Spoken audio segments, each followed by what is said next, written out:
Welcome to another episode of The Financially Free Investor, where you will learn information and strategies on how to become financially independent by investing in real estate, something that is not taught openly in our society today.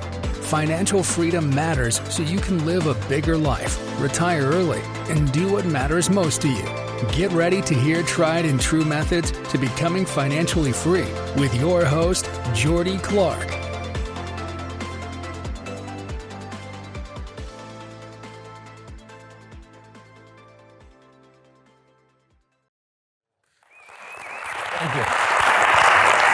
Thank you.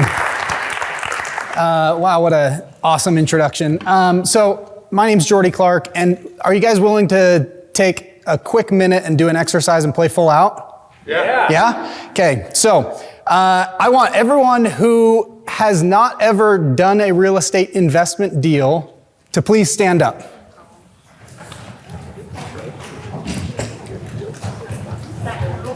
Okay. So about half the room, big round of applause for everyone. Please stay standing. Please stay standing. Okay, now everyone, please stay standing if you haven't done a real estate deal. Everyone who has done a real estate deal, also please stand up. Okay, we've been here for 2 hours. We've heard a lot of stuff. Josh started talking about taxes. I fell asleep. Okay, so big round of applause for all of you for investing in yourself in the most important real estate, that is the 6 inches in between your ears.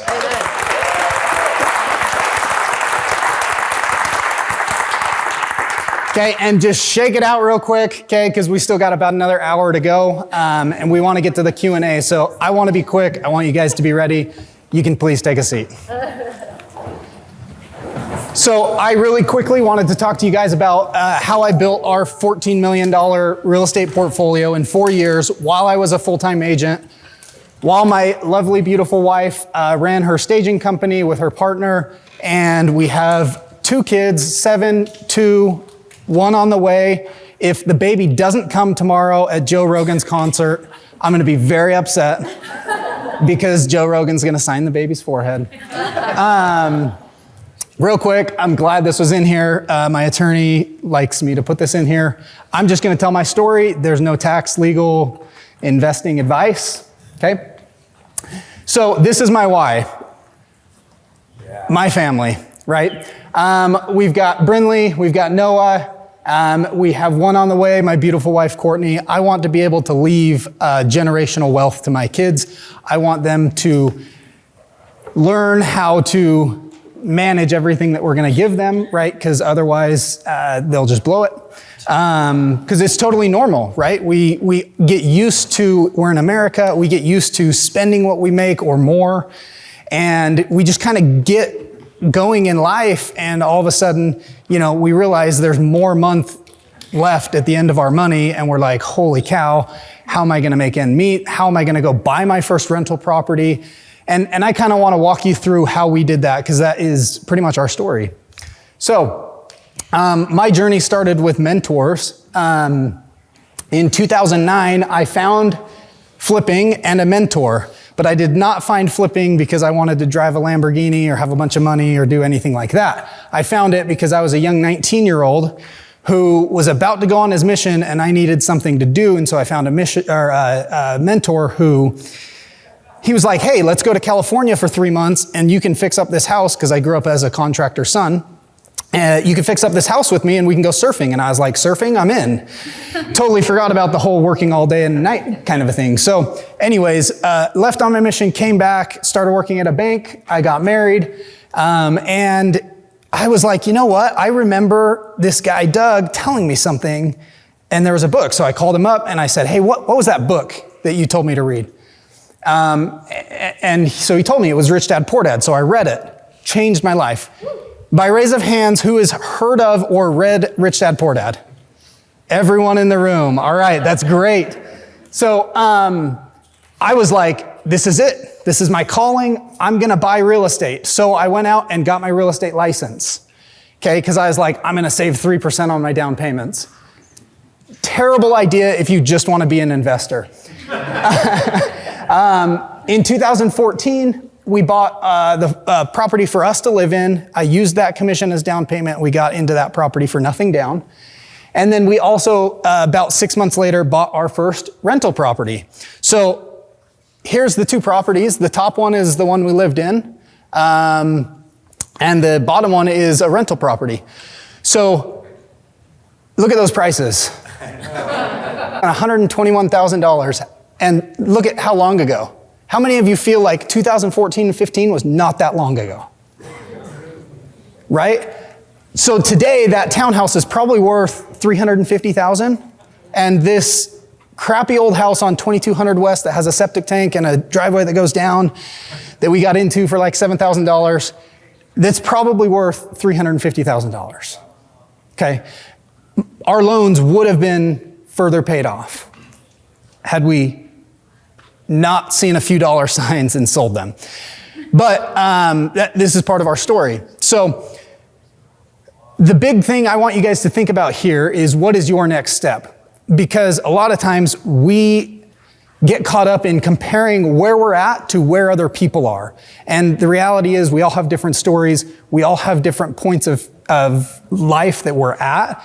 And what you need to focus on is your next step. You just need to focus on buying your next deal or buying your first deal, because at the end of the day, that's what's most important and that's what's going to drive you. You can let fear, you can let the market, you can let, what somebody else is doing dictate what you're not doing. But at the end of the day, you just need to take action.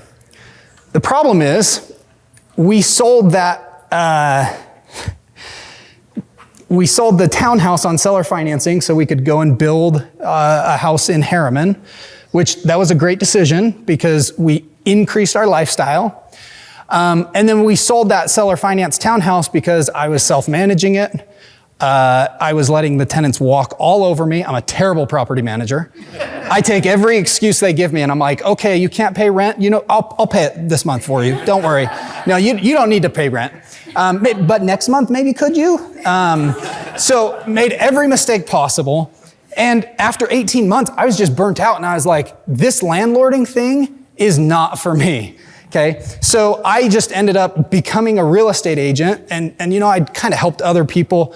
I joined a real estate team, the McQueen team.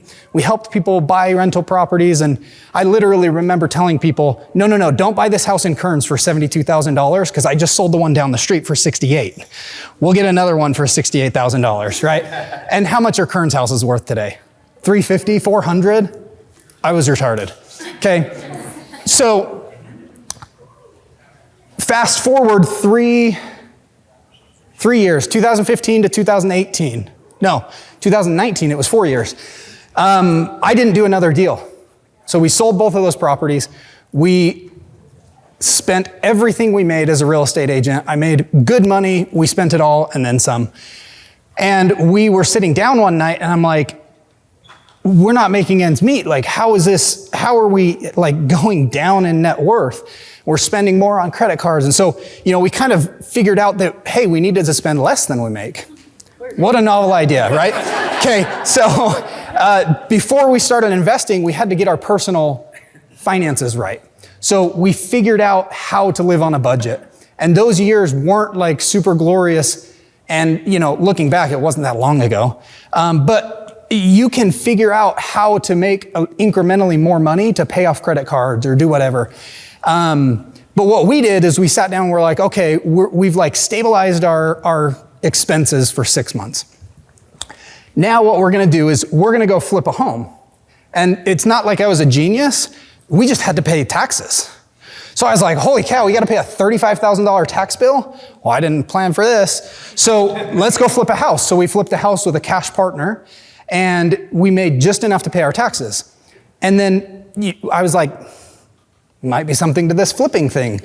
So we bought another deal and we flipped that deal. And I was like, you know what? I'm going to keep selling real estate and that's what's going to pay our bills. We know how to live on a budget. This is what we're going to live on.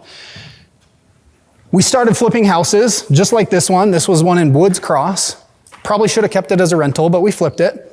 And what we would do is about every 2 houses that we flipped, we would take that cash and we would go buy a rental property.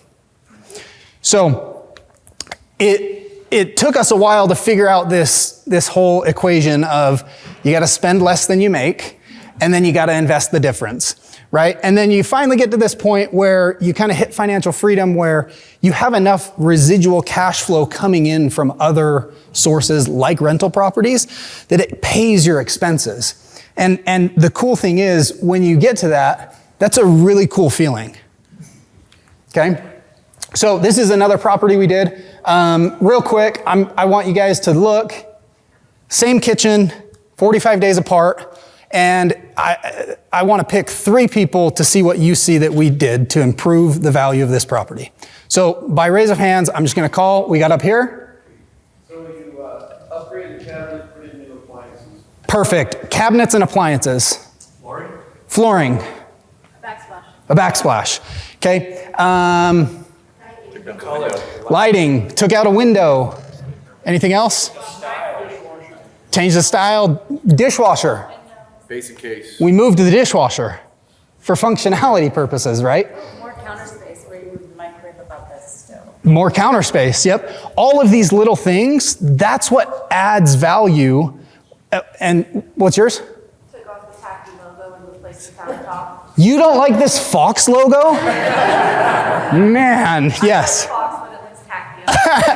It was taxi, and that went straight into tacky, and it went straight into the garage. But just little things like that add a lot of value, right? Yet when someone walks into this house, how many are real estate agents here? Okay, a fair amount of the room. What's a buyer going to say in the top house? Yeah, they're going to be like, man, this house stinks. There's a tacky Fox thing. I'll never be able to remove that. And they can't see past this. They can't catch the vision, right? So you can add a lot of value by improving the property. These things are all really simple, right? In 30 seconds, we picked out 10 things to add value. So they're really simple. Execution's a little bit more difficult, and finding people that show up is more difficult as well. But this is what I want to talk about, and I'm glad I'm not the only one that reads the Federal Housing Finance Agency's quarterly reports. Where's Josh? He's outside. Oh yeah.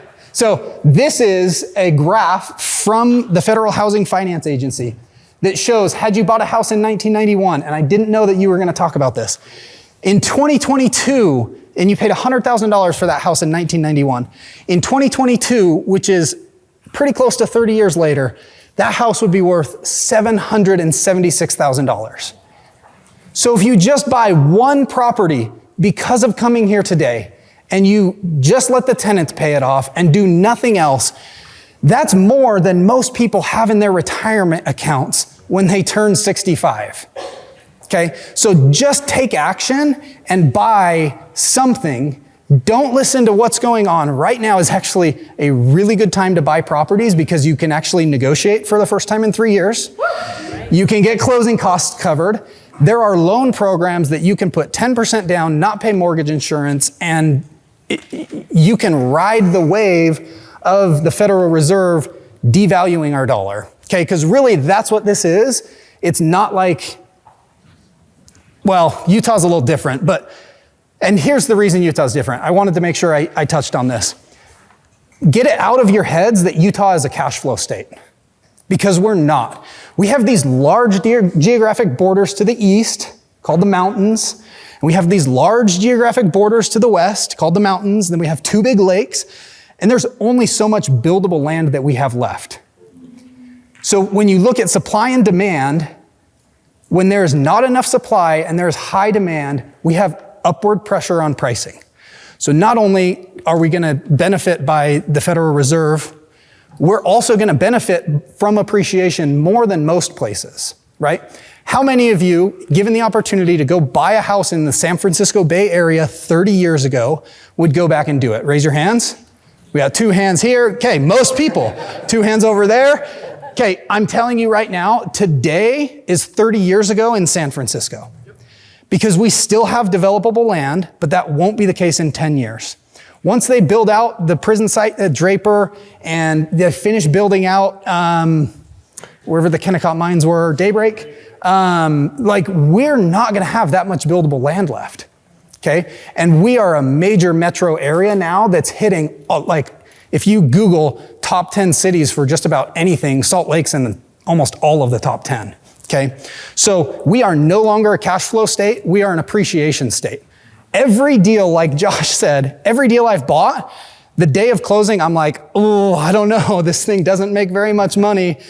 5 years later, I'm like, holy cow, I'm so glad we bought that property.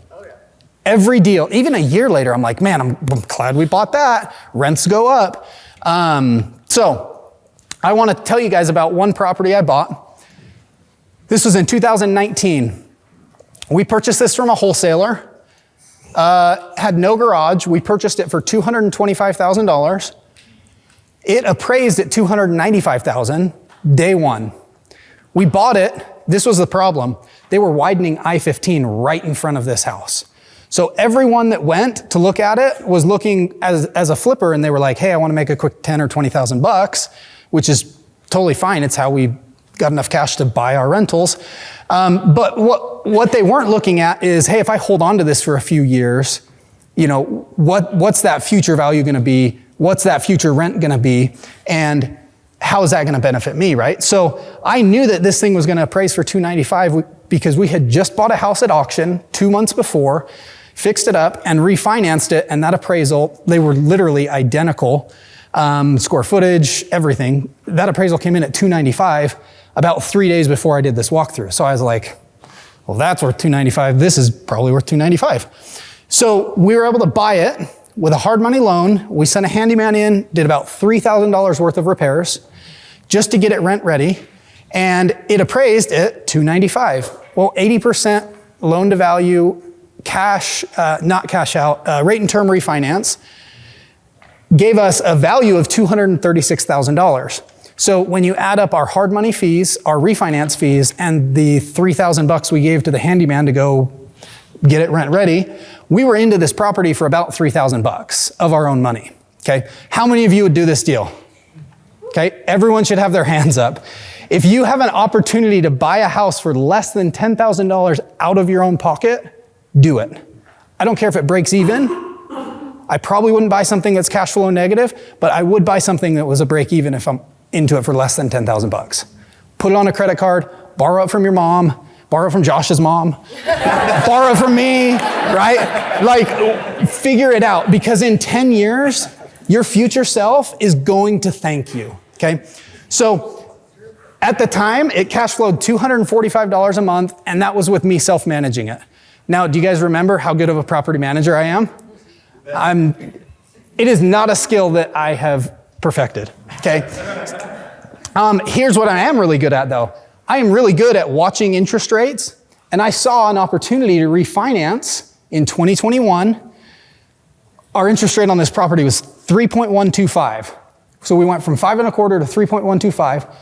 Our payment dropped $300. Our rent went up a couple $100, and I hired a property manager, and we were doubling our cash flow. Okay? So again, how many of you would do this deal? Everyone, including Zach, is going to need to raise his hand. Okay. Well, we kind of took a look at it at the end of 2021, and I know we had just refinanced it, but UDOT was done with widening I-15. We looked at it, and we were like, hey, this house is built in the 40s. It's had a few little electrical issues. It probably needs a roof in the next 5 years. And I-15 has this nice, beautiful sound wall that's like 5 feet higher than the previous sound wall. The market's really hot. Like, this spring might be a good time to sell the property, okay? So in November, we identified this as a property that we don't want to hold on to for 100 years, okay? Part of the reason is we got into it for next to nothing, and it had appreciated so much. And I'm like, hey, I think we can spread that out into a few other deals. So what we did is we sold it for $442,000. Our net profit from our $3,000 investment after paying off the mortgage, not including cash flow, was $188,000.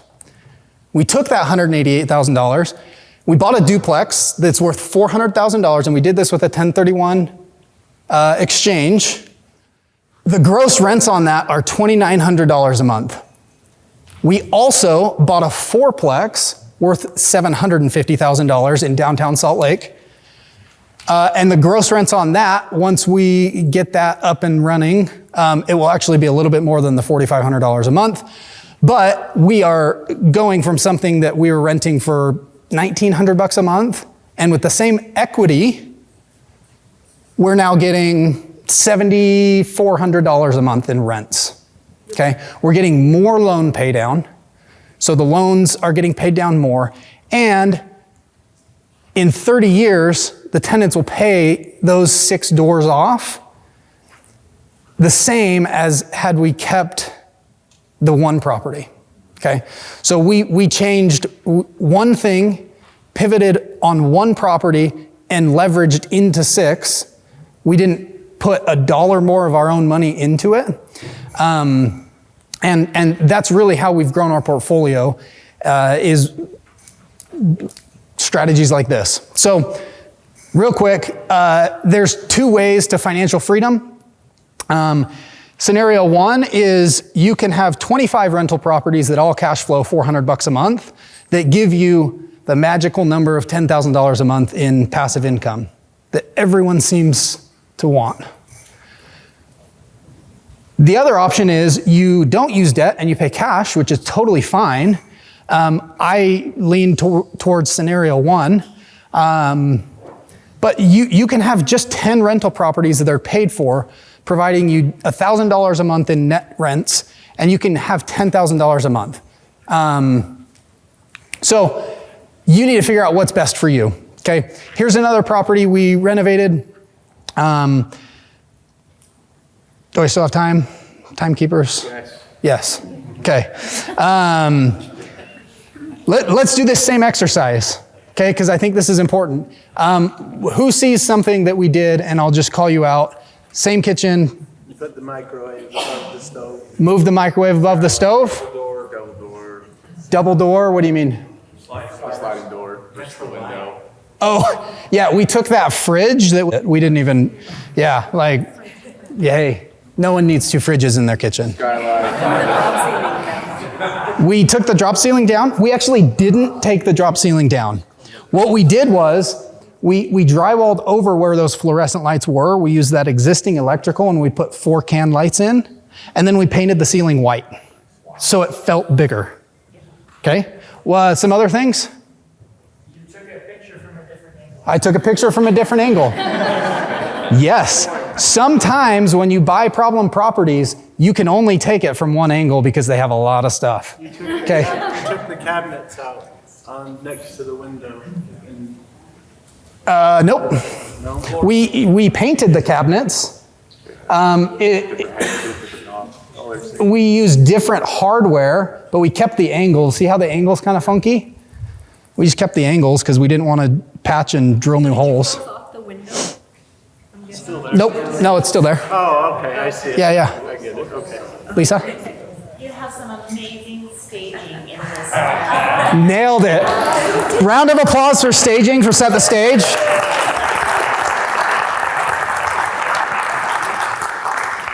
Yeah, so staging makes a big difference, right? There's a reason that every builder spends tens of thousands of dollars to furnish their model homes. What do you think that reason is? People, Shows better.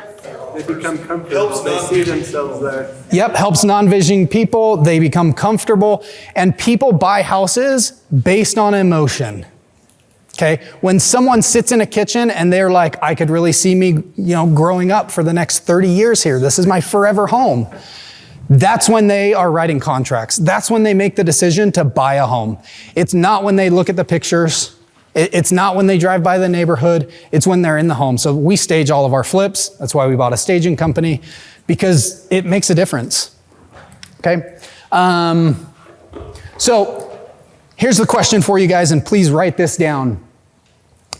If we don't plan, we're going to hit what we don't plan for. But if we do plan, we're probably going to hit what we plan for. So how much do you want in assets? And for the time being, don't think about is that net worth? Is that do I subtract out the debt I owe? No, just think about if one house is worth $500,000, that's $500,000 in assets. I don't care how much you owe on the property. Because like Josh said, and like I said before, if you hold it for 30 years, it's irrelevant because somebody else is going to pay it off for you. Okay. So how much do you want in assets? At what age? Giving you what ROI?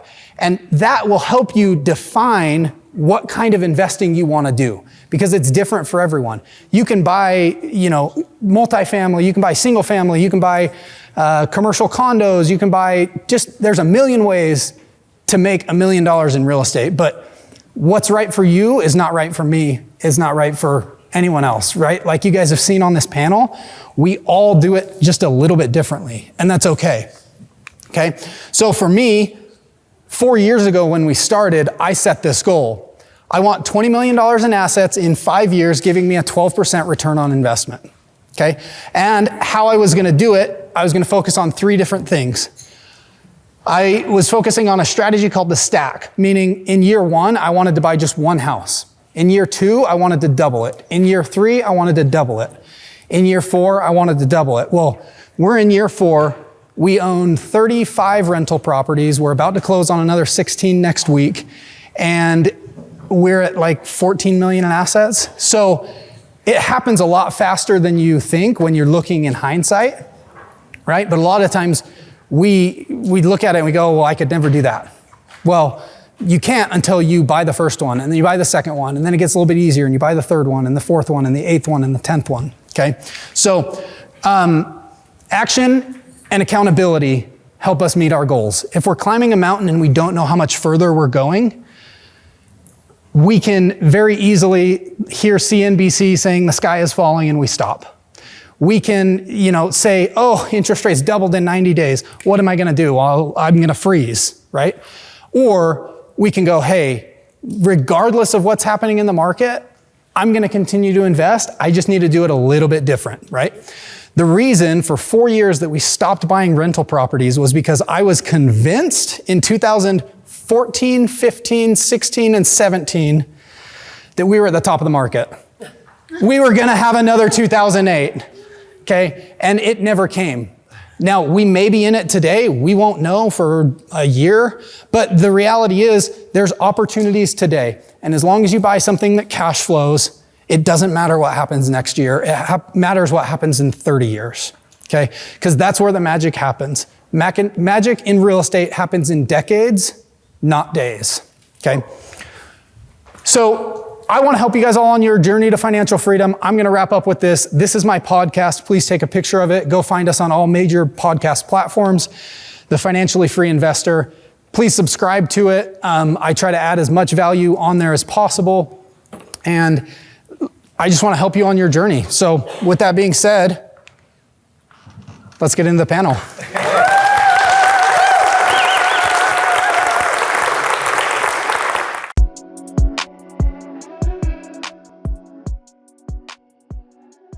Thank you for joining me for another episode of The Financially Free Investor.